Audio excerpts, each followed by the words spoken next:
Тема во Македонија наутра, сообраќајна култура или не култура. Кој се може да добие возачка дозвола, какви се критериумите, ќе разговараме со многу страни инволвирани во целата процедура. Во студиото имаме една почитувана гостинка, Ленче Стефановска, која што доаѓа од една од нашите автошколи во главниот град. Добро утро, добро ни дојдовте. Добро утро, благодарам на поканата. Како вовед во темата, која е примарната функција на автошколите? Примарната е главната функција на автошколите. Поточно автошколата е куќата која што ги оспособува идните кандидати за возачи.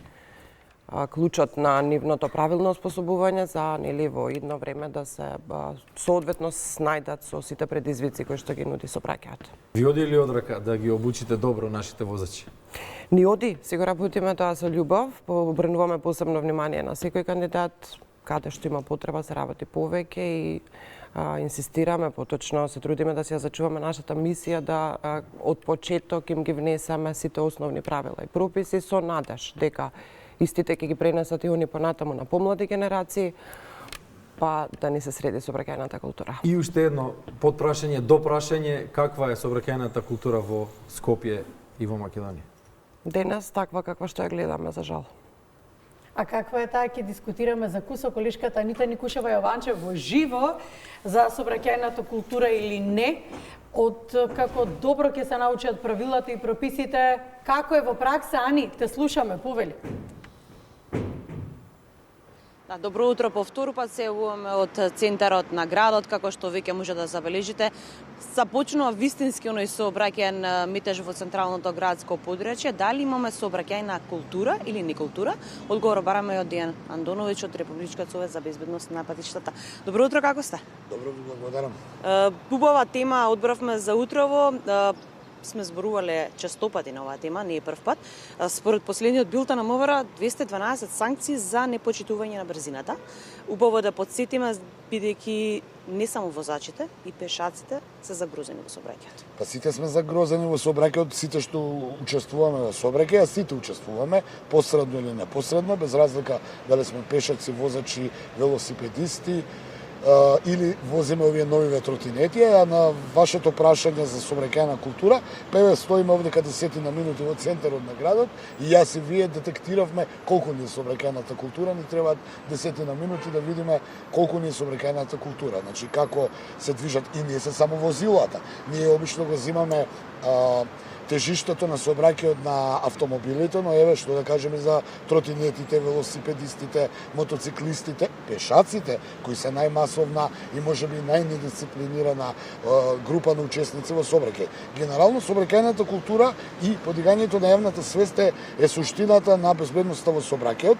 Зошто го велам тоа? Бидејќи санкциите, казните и сето она што е предвидено законски треба да ги има, но тие не можат да ги со нив се лечат последиците. Ние треба да ги сузбиеме причините, да не дојде до казна и да не дојде до евентуален сообраќајен инцидент. Отаму ние како совет правиме кампањи цела година и апелираме. И многумина ќе кажат вие го повторувате тоа, да го повторуваме, но сообраќајната култура и подигањето на свеста на учесниците во сообраќајот треба се уште не е на добро ниво. Гледаме, имаме вашите бројки ги кажувате зарем тие 112 луѓе кои се казнети, а кој знае колку не се казнети што не биле во моментот детектирани и фатени. Зарем тие 112 луѓе не знаат дека не треба да возат брзо?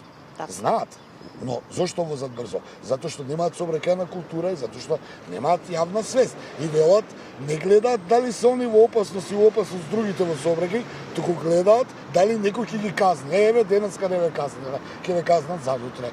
Но, што ќе се случи ако никој не ве казне, а вие го ризикувате и не дај Боже вашиот живот го ставите под знак прашање со вашето неодговорно однесување? Да, МВР има засилени полициски контроли и периодов, покажуваат и билтените кои што излегуваат секојдневно. Скопје има свои црни точки. има секаде црни точки. Значи, во сообраќајот има секаде црни точки. А патната инфраструктура не може да се шири толку брзо колку што се шири бројот на возила, на нови возила, на учесници во сообраќај. Јас немам статистика, но можам да го видам тоа и јас и вие, дека ако во минатото на едно семејство, на две семејства имало едно возило, сега нема веќе семејство кое нема барем две возила. Значи, зголемен е бројот на возилата, на средствата за управување и движење низ улиците, а патната инфраструктура не може толку брзо да се шири. Тоа се улиците. Но затоа велам, човечкиот фактор е главната причина за сообраќајните незгоди. Не е ниту патна инфраструктура, ниту нешто трето. До човекот, ако гледате какви услови има на улицата или сообраќајот, ќе се прилагодите. Да, може би овде пишува 50 да возите, ама ако гледате дека не може 50, возете 20 на час. Така ќе се заштитите и себе си и оние што се околу вас во сообраќајот. Вие постојано апелирате, имате кампањи. Не само со граѓаните, на терен сте постојано, меѓутоа и со најмладите генерации. Секогаш сакаме да ги спомнуваме дечињата, затоа што од тука започнува се понатаму. Месец март, месец во кој што се будиме, во тој склопи кампањата која што е на Републичка сојуз за безбедност во сообраќајот, да ја подигнеме свесноста кај сите што се вклучени во сообраќајот. Па треба да ги подигна, да ги учиме најмладите од најмали години. Ние знаеме и по нас дека од најмали години сме учеле за сообраќај и овие нови генерации учат Републички сојуз за безбедност заедно со МВР, со градинките, забавиштата, училиштата. Имаме кампањи каде што едукативно ги едуцираме децата, низ боенки, низ прилагодени средства за таа возраст, но покрај тоа не е доволно. И родителите имаат голема улога за тоа какви ќе бидат нивните деца утре во сообраќајот. Ако детето сведок на нервозно возење, неодговорно, брзо пцости и сето она што го знаеме во нашиот културен народ, тогаш и тие деца ќе бидат такви, бидејќи го гледаат татко му и мајка му како се однесуваат и мислат дека и така треба. Ако се децата свесни, гледаат смирени родители кои ги почитуваат правилата и прописите, утре и тие деца ќе бидат такви возачи. Сакам да кажам дека родителите имаат голема улога во едукацијата и воспитувањето за своите деца утре ќе бидат во сообраќај. Да, тука сме ние како медиуми да ја пренесеме оваа порака. Благодарам на одвоеното време. Се разбира, бидејќи во сообраќајот еден од големиот проблем е секако и нефокусираноста и неконцентрираноста. Треба во сообраќајот да се концентрирани, не да размислуваме што ќе биде, како ќе биде, да гледаме во мобилните телефони и да не знаеме кај сме паркирале колата. И тоа се случува во денешниот свет, бидејќи живееме еден брз живот, но мораме да бидеме фокусирани тие 15-20 минути, зборувам за оние поголем број на граѓани кои колку се во возилото, 20 на минути, нека и половина час. Скопје не е толку голем град за да стигнете од една точка до друга точка на работното место, но овие гужви од Сабајле и тие околу попладневните часови треба да бидеме малку трпеливи. Ќе информираме и во наредниот период. Благодарам на одвоеното време. Студио. Благодариме, Ани. Продолжуваме со дискусија во студиото. Кој се може и полага за возачки испит? За возачки испит полагаат сите што задоволуваат одредени критериуми предвидени во Законот за безбедност на сообраќајот на патиштата. Тоа се минимум години наполнети за одредена категорија, кандидатот да биде психофизички способен, претходно подлежат на лекарски преглед и на крај добиваат лекарско уверение и секако за да се спроведе самото полагање мора да поседува важечка лична карта. Добро, кои се критериумите за да добие возачка дозвола? Овие што ги наведов. Добро. И да има поминато, полага? нели, да, за да си помине теоретска настава за одредена категорија, одреден број на часови, да се извози со инструктор практична Еве обука. за возачите на автомобили. Возачите на автомобили конкретно можат да почнат со процесот на наполнети 17,5 години. Добро. Значи првично вадат лекарско уверение, заверуваат согласност со родители, родителот дозволува неговото малолетно дете да ја почне постапката и почна да слуша теоретска настава. За Б категорија теоретската настава опфаќа 5 дена предавање, 20 наставни часа. По завршена теоретска настава возат практична обука. Се вози 18 дена, по 2 школски часа на ден, 36 моточаса вкупно. Во меѓувреме полагаат прва помош во Црвен крст Скопје и комплетираме документи за излегување на возачки испит, поточно теоретскиот дел. Првиот оној кој што се полага во испитен центар тестови. По положени тестови, полигони градска и на крај возачка. А она што е најактуелно таа сега тема со ќе- периодот пролета, нели, не си фраер како беше во Скопје, ако не брмчиш по партизанска со моторот, ова на скопски кажано. Така. Како се полага и како се доаѓа до возачка за мотоцикл, нели над 49 кубни сантиметри? Да. Таа категорија на 49 до 49 купни сантиметри ја полагаат кандидати со наполнети 16 години со истите услови како претходно за Б малолетните, значи со заверена согласност од родители. А1 категорија е за 125 кубика мотоцикли, А2 категорија до 400 кубика мотоцикли, условите се исти, А категорија е за сите мотоцикли со поголема кубикажа. 24 години е возраст такава категорија и најчесто им се брза и не им се чека.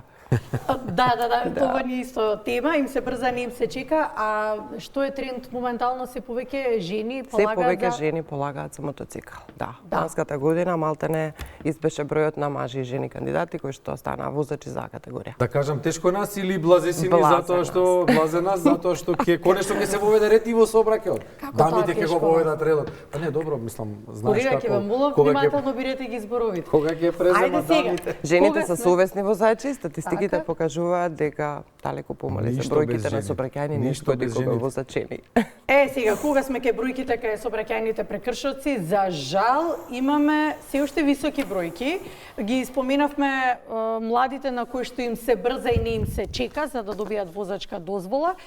Имаме и изјава од Министерството за внатрешни портпаролот работи. Гоце Андреевски ни испрати изјава со податоците за сообраќајните прекршоци периодов, па да слушнеме како било во последните 2 дена кога се избројани прекршоците. На подрачјата на 8 сектори за внатрешни работи во текот на 3 и 4 март 2025 година, полициските службеници во рамки на интензивните сообраќајни контроли издадоа вкупно 1618 платни налози, по превземени мерки по основ на Законот за безбедност на сообраќајот на патиштата и Законот за возила. При тоа, во рамки на контролите за возење со брзина поголема од дозволената, изречени се вкупно 347 санкции, 439 мерки за непрописно паркирање, 121 санкција за возење без возачка дозвола.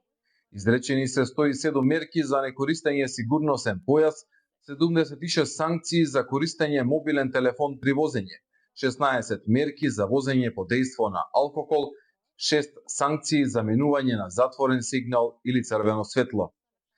Сообраќајните контроли продолжуваат и во наредните денови. Апелираме до сите учесници во сообраќајот да ги почитуваме сообраќајните правила и прописи и сите заеднички да придонесеме за подобри, посигурни, но и побезбедни патишта низ државата.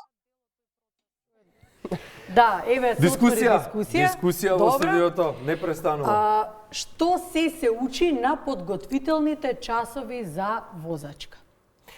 Теоретската настава опфаќа претходно предвидена програма, поточно пропишана од во Законот за сообраќај за безбедност на патиштата. Значи првите часови учат знаци, правила, прописи, ознаки на коловоз, знаци на сообраќајни лица и се што е потребно, се што среќаваме во сообраќајот. На практичната обука учат се што треба еден возач да знае и да се снајде да вози не само во Македонија и во другите држави. Имаат подготвителна настава 3 дена, полигон, каде што го запознаваат возилото, шал табла, ознаки, прва, втора, рикверц, па излегуваат 2 дена надвор од населено место, потоа возат во населено место. Практичната обука вклучува и возење во ноќни услови, заложително. Значи кандидатот извозува се што треба да извози за да може да положи. Добре, Клучното прашање кое беше? Клучното прашање веројатно е што се случува тука сега кога се добро ќе се научи, кога основата ќе се постави, каде е проблемот кога ќе се влезе во пракса во сообраќајниот хаос, го претопува ли младиот возач скопскиот сообраќајен хаос? Младите возачи се исплашени. Нормално дека со тие 36 моточаса практична обука они нема да станат искусни возачи. Потребно е веројатно време да повозат самите и да стекнат искуство. Исплашени се и од самиот возачки испит. Повеќе фактори се во прашање, значи ние даваме освен задолжителните обуки кои што одат кај нас, даваме и бесплатна задолжителна подготовка за теоретскиот дел, ги спремаме за пред да ги полагаат тестовите, бидејќи сметаме дека е клучно основите да ги научат сега тука, со надеж дека понатаму ќе ги пренесат и на помлади генерации. Каде се губиме, во праксата или се губиме? Во сообраќајниот метеж најверојатно се губиме, да. Да, не протопува сите, веројатно. Веројатно да, затоа што го предизвикува метежот?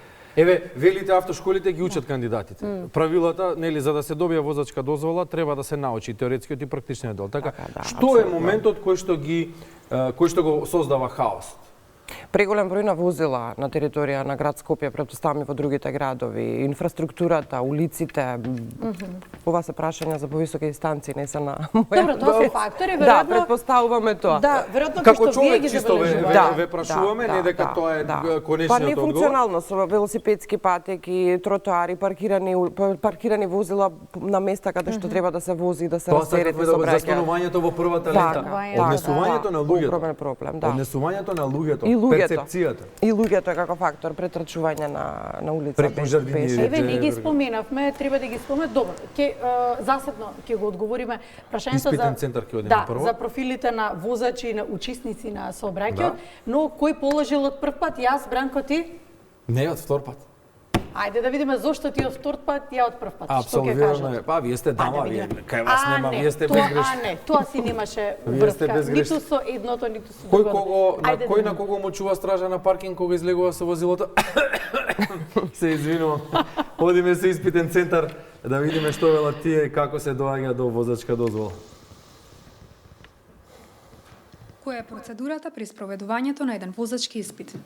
Значи, по завршувањето на обуката, што има спроведено кандидатот, со целосната потребна документација, кандидатот го пријавува возачкиот испит.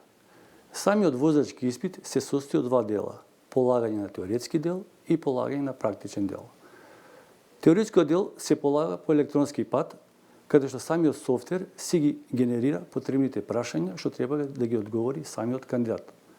Откако самиот кандидат ќе ги одговори целосно сите прашања, непосредно по самото завршување самиот софтвер го генерира резултатот дали кандидатот го има или го нема положено делот од теоретското полагање. Значи непосредно по самото полагање кандидатот си го добива резултатот од соодветното полагање. Вториот дел, значи од возачкиот испит се состои од прв и втор дел од возачкиот испит. Првиот дел се состои од полагање полигон и вториот дел се состои од полагање на градско возење. Во кои се категории организирате полагање на возачките испити? Испитниот центар спроведува полагање за сите категории. Под сите категории значи спаѓаат категоријата АМ категорија, А категорија, А1 категорија, А2 категорија, популарната Б категорија, Б плюс С категорија, С категорија, С плюс С категорија, Д категорија и Д плюс С категорија. Значи, спроведуваме полагање за сите категории. Кој се може да полага возачки испит во Македонија?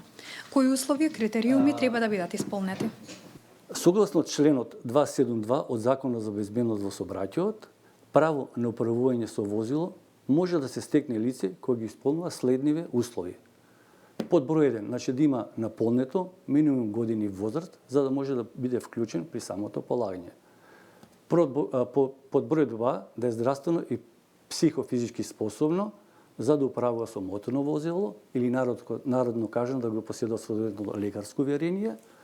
Под број 3, да има завршено најмалку основно образование и под број 4, со одлука на надлежен државен орган или друг орган да не му е забрането управување со моторно возило или група на возила. Соодветно за секоја категорија, значи постојат и минимална години на возраст кои што мора да ги исполнува дадениот кандидат. Да речеме со навршени 16 години може да управува со моторни возила од категоријата АМ, А1 и националната категорија Г. 17 години, значи со навршени 17 години може да управува со моторни возила од националната категорија F. Популарно, значи со навршени полни 18 години, што интересира нашата младина, може да полага за Б категорија и понатака за сите други категории, речеме, мора да има да задоволи одредени услови со соодветни години на возраст. Кој успева да положи од прв пат? Да, од кој пат ќе положи кандидатот, од кој пат ќе го положи возачкиот испит, зависи само од покажаното знаење што ќе го прикаже кандидатот. Кандидатот, доколку го прикаже потребното знаење, ќе си го положи возачкиот испит. Како комисија оценуваме, значи, знаење и вештина за безбедно управување со возилото и примена на правилата и прописите во сообраќајот. Како испитна комисија, мораме ова да го кажам, работиме согласно законот за безбедност во патниот сообраќај на патиштата, правилниците за проверка на знаењето на кандидатот и оценувачките листи. Согласно оценувачките листи, да речеме што ги интересира сигурно поширокиот круг на аудиториум на гледачите, за времето на полагањето на вториот дел од практичниот испит, доколку збирот на негативните поени е до 50, кандидатот ќе си го положи возачкиот испит. Доколку при самото спроведување на вториот дел од возачкиот испит направи повише грешки, кандидатот нема да го положи возачкиот испит. Мора да го кажам и ова, да секојдневно имаме кандидати што полагаат и од прв пат. Едно од најгорчливите прашања кои што се поврзани со испитните центри. Постојат ли можности за одредени малверзации при самото полагање? Апсолутно. Значи, од наша страна не постои можност за никакви одредени малверзации.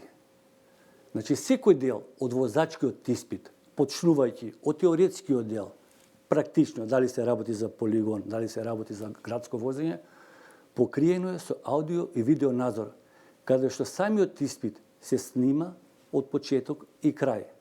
Мора да напоменам и ова, при самото спроведување на вториот дел од практичното возење и популарно кажано градско возење. Камерата, имаме аудио и видео запис, каде што камерата снима двострано. Значи се снима разговорот натре во кабината и се снима надвор што се случува при самото полагање на испитот.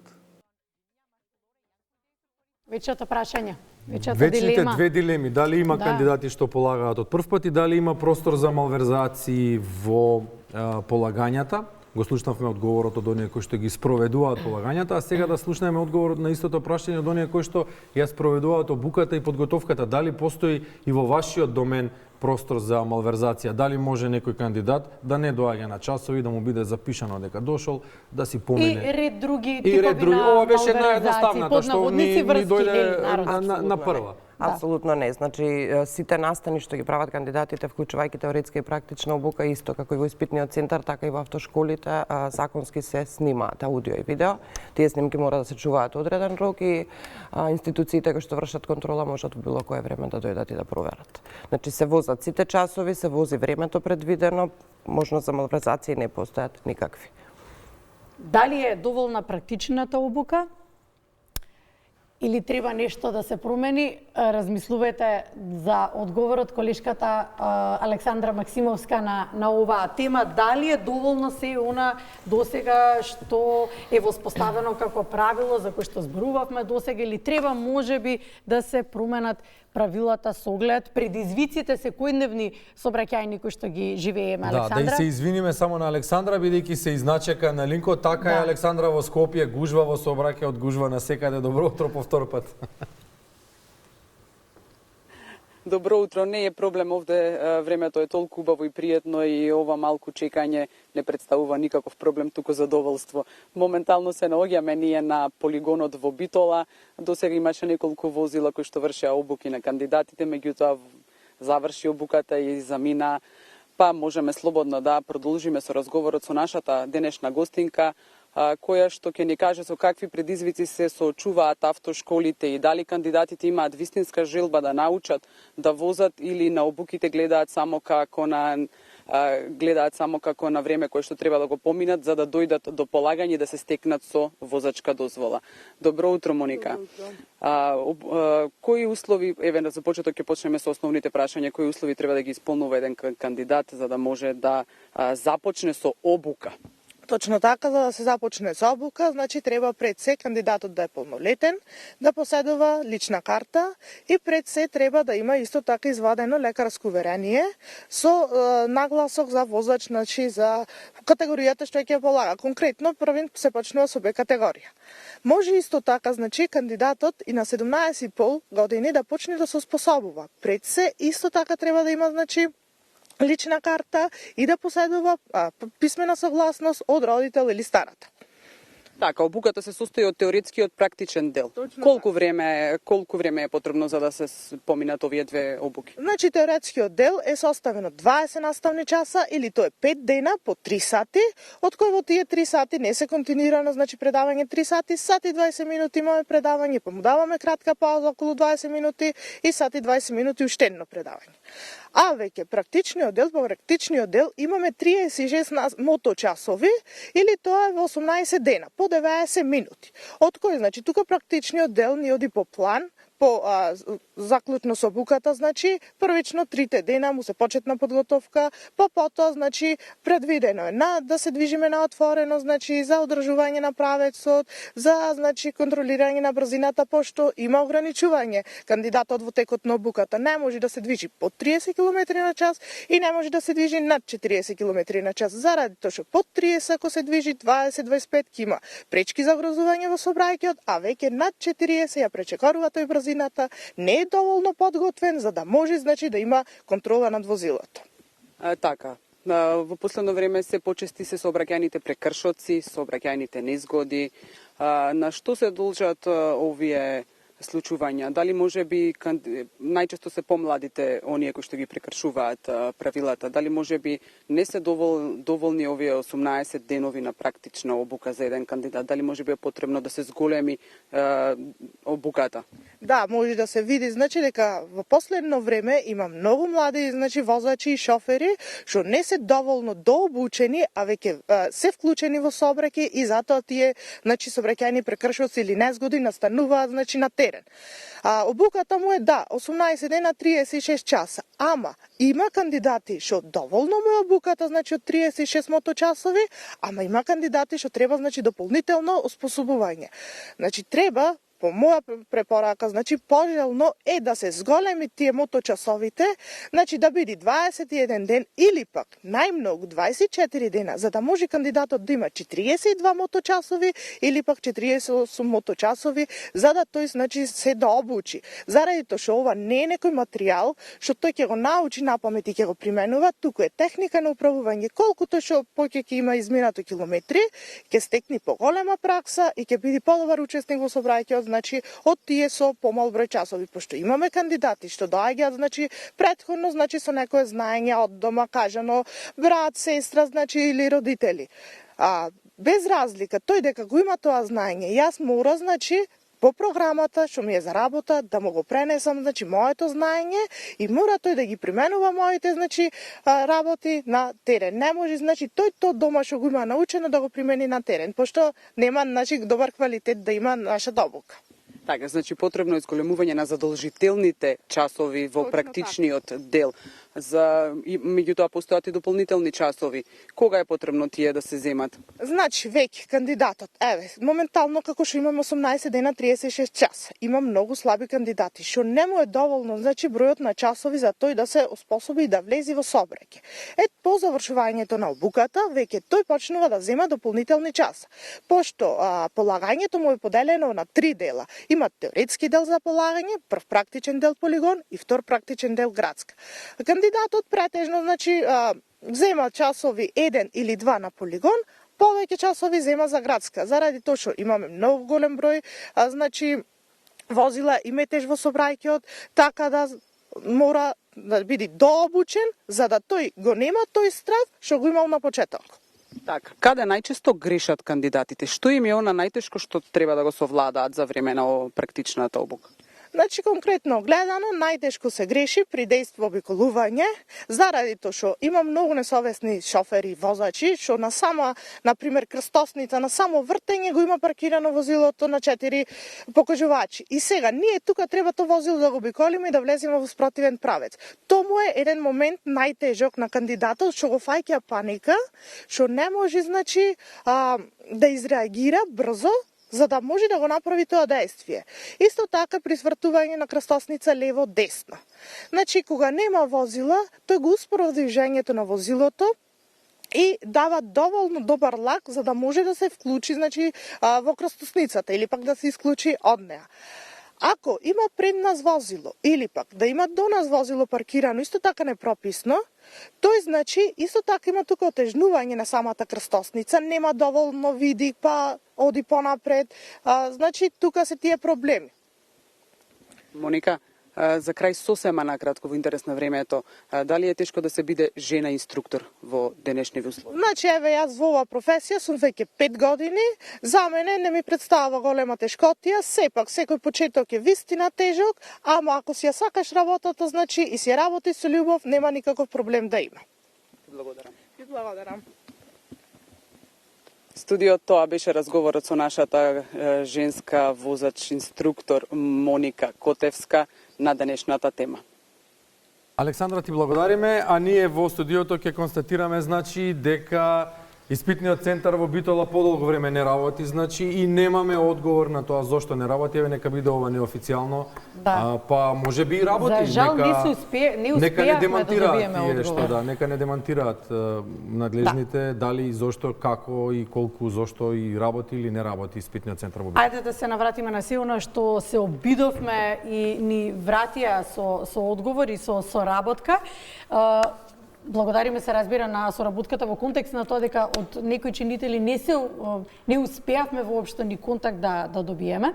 Вие знаете дека не работи веќе известен период испитниот центар, но темата за која што зборувавме и прашањето остана. Сметате дека треба да останат вака како што се правилата, прописите за добивање на возачка дозвола, практичната настава, обуката? Дали можеби треба да се обуката? Па добро, целокупната обука, ајде не мора само практичната настава. Дали треба да се зголеми во бројот на часови, треба ли нешто да се промени? Да, теоретската настава по мене е доволна, практичната обука индивидуално кај секој кандидат различно. Некои од кандидатите совладуваат полесно, некои од кандидатите совладуваат потешко, но тука секако се и дополнителните часови кои што немаат ограничен број. Секој кандидат може да ги земат? Да.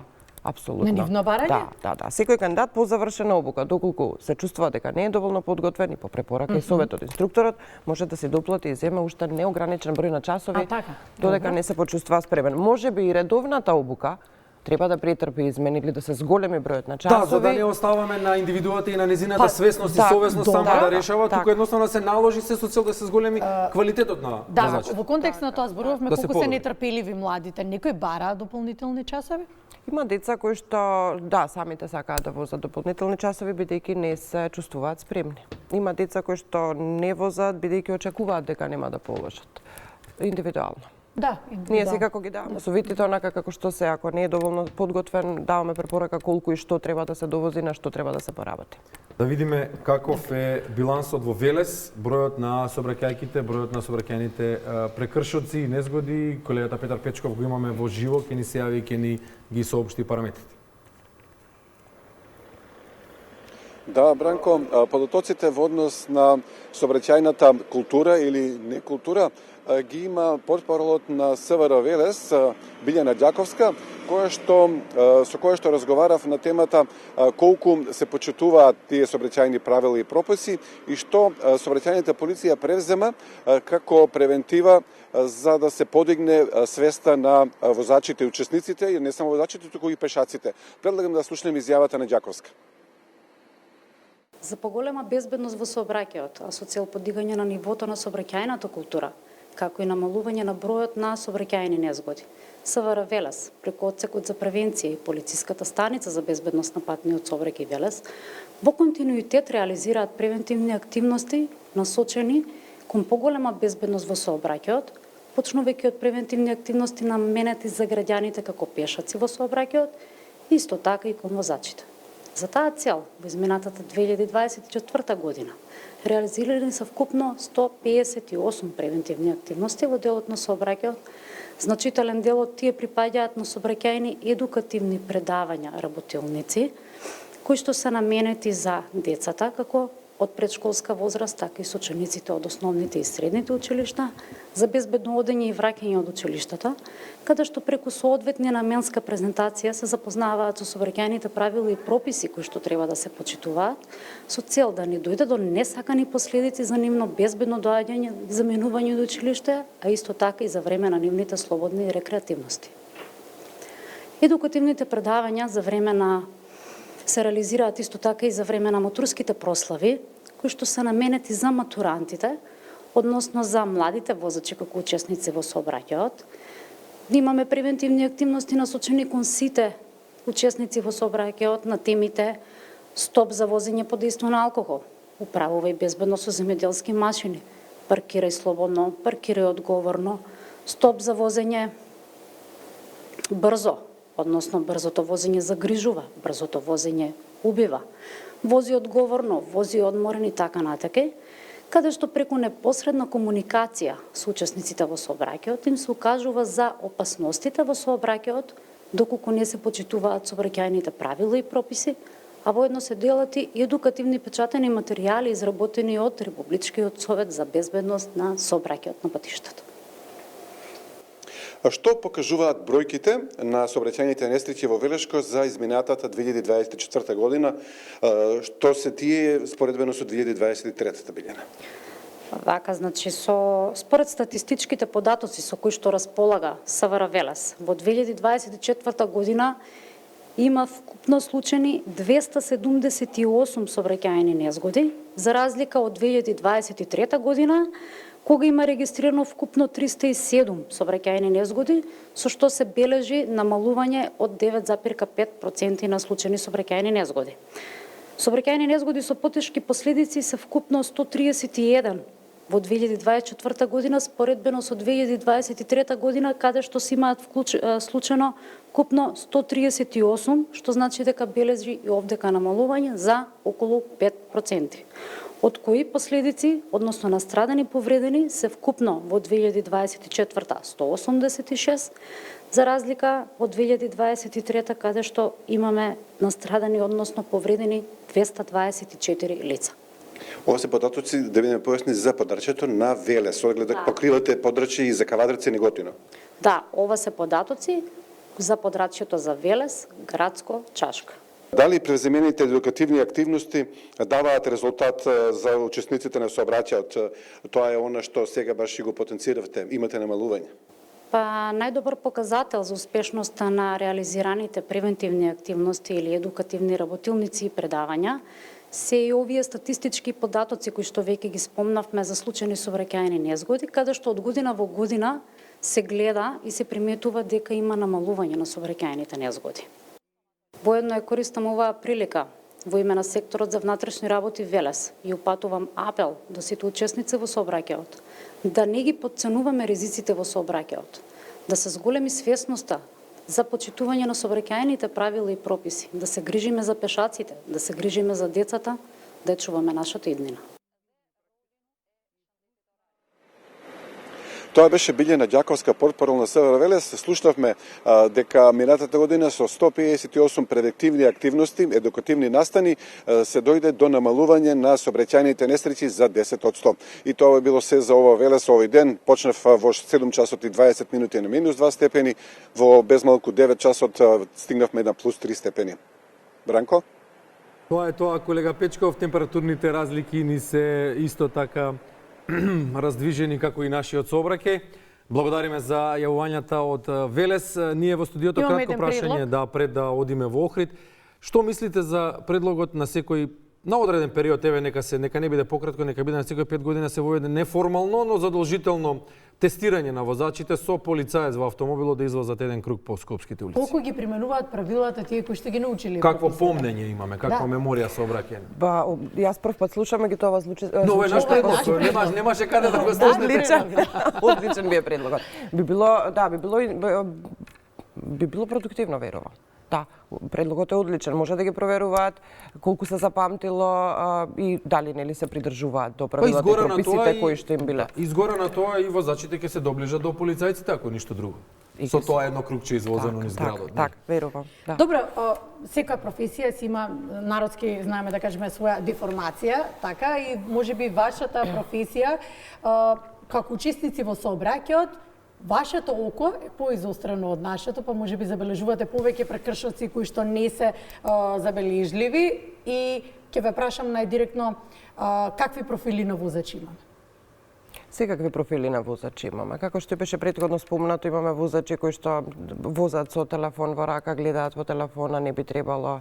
Возачи кои што возат брзо, возачи кои што возат преспоро, возачи кои што се плашат, возачи кои што не се плашат. Имаме одлични возачи, имаме недоспремни возачи. Возачи кои што доаѓаат од други градови па паркираат коли на Петровац на влез и не го возат Скопје. Како да се регулира сето тоа? Кој е задолжен за регулирање на сите овие појави да не бидат присутни во сообраќајот? Министерството за внатрешни работи. Санкцијата е најдобар одговор. Да. Да видиме Охрид што ќе каже на оваа тема. Колешката Сонја Рилковска по втор пат ја вклучуваме. Билансот на сообраќајните прекршоци во Охрид заедно е со портпаролот на СВР Охрид Стефан Димовски, па да чуеме што ни подготвивте ова утро. Какви бројки доаѓаат од прекрасниот, прекрасниот Охрид. Сонја, добро утро уште еднаш.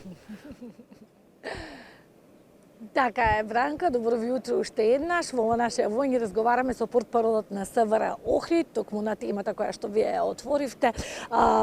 Димовски, каква е состојбата во делот на сообраќајните прекршоци во Охрид, што покажуваат бројките?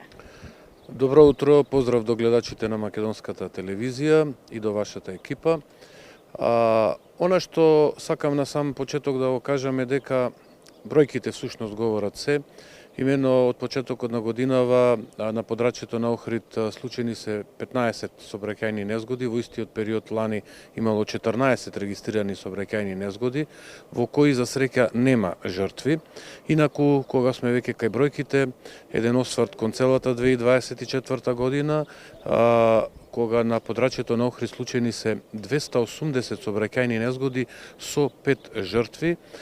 Компаративно со 2023 регистрирани се на подрачјето на Охрид 300 сообраќајни незгоди со 2 жртви. Бројките, реков, говорат се и од тука самото тоа и самиот заклучок налага дека е потребна на тамошна и поинтензивна едукација на возачите пред се на моторни возила и секако и на другите учесници во сообраќајот. Тоа СВР Охрид го прави на две основи, нели, превентивен и репресивен. Секако превентивниот дел е кога полициските службеници од оделението, односно одсекот за превенција, реализираат кампањи, остварени се околу 100 кампањи едукативно-превентивни кон целната група возачи на моторни возила. Тоа значи дека полициските службеници остваруваат повеќе контакти, се создаваат сообраќајни пунктови и се остваруваат кратки, но интензивни и се надевам корисни совети со возачите на моторни возила. Се укажува на потребата од строго почитување на сообраќајните правила и прописи, пред се на дозволената брзина на движење на даден патен правец, внимателност, крај на некористење мобилни телефони, ставање појас и секако тоа значи зголемување на сообраќајната култура и безбедносна култура кај возачите на моторни возила. Кога мислиме на личната безбедност во сообраќајот, тоа по автоматизам значи дека мислиме и на безбедноста и на другите учесници во сообраќајот. Така, Димовски, кој најчесто ги прави овие сообраќајни прекршоци? Дали позабележително кај помладата популација или кај повозрастни? Знаете како, сообраќајната култура подразбира доследна примена на она што е научено, ето да кажеме во автошколите, доследна примена, целосна, исклучива примена на она што е научено. Тоа значи создавање добар возач. Има случаи кога помладата популација прави одредени прекршоци, има случаи кога помладата популација учествува во или предизвикува сообраќајни незгоди со сериозни и тешки последици. Но тоа е својствено и на оние возачи кои што имаат поприличен возачки стаж, да кажам, и сублимирано тоа значи дека не се почитуваат правилата во сообраќајот. Тоа е основниот предизвик за сите нас како учесници во сообраќајот, како возачи, да ги почитуваме сообраќајните правила и прописи. Тоа е основната насока која што и ние како СВР Охрид, како полиција ја упатуваме постојано, перманентно до сите учесници во сообраќајот. Тоа ќе го направам и сега, ето, нели, доаѓа и убаво време, доаѓаат празници, се ближи летната туристичка сезона, очекуваме значителен број на возила, возачи и така натаму. Сепак, значи, доследна и крајна примена на сообраќајните правила и прописи, не надминување на дозволената брзина на движење, односно прилагодување, како што велиме, према условите и состојбите на патот. Ви благодарам многу, Димовски, што бевте дел од утринската програма на Македонската телевизија. Верувам вашите апели ќе вродат со плод нашите гледачи и сите ние ќе бидеме посовесни возачи, но и пешаци. Студио. Тоња, благодариме, иако Охрид кој дошол сака да се вози со кајче, нели, и да оди пеш, да оди со велосипед, ќе го поздравиме Стефан и неговата иницијатива да ги поврземе Струга и Охрид со велосипедска патека по која што ќе може и да пешачиме и дека потсети го дека сме му се уште поддршка. Ти благодариме за јавувањето. Благодариме, Сонја. Ние се враќаме во студиото. Да, чинам дека го апсолвиравме заклучокот дека жените се подобри возачи од мажите. Секако уште пред да кажете, мислам. Да, од повеќе причини, така поодговорни, повнимателни се во сообраќајот ќе ве молам. Да. Но кој е добар возач? За да се биде добар возач денес, треба да се биде добро подготвен секако од страната на автошколите, да се биде совесен, трезвен и трезен. Иако е добро подготвен од страна на автошколите, веројатно да одолее на предизвикот на сообраќајниот хаос. Да, ако е добро подготвен, добро ќе се снајде. Нема да се притопи во толпата. Многу апели испративме денес. Да. Се надевам дека ќе стигна, дека ќе отвориме дискусија и дека следен пат кога ќе обработуваме темата ќе биде сообраќајна култура.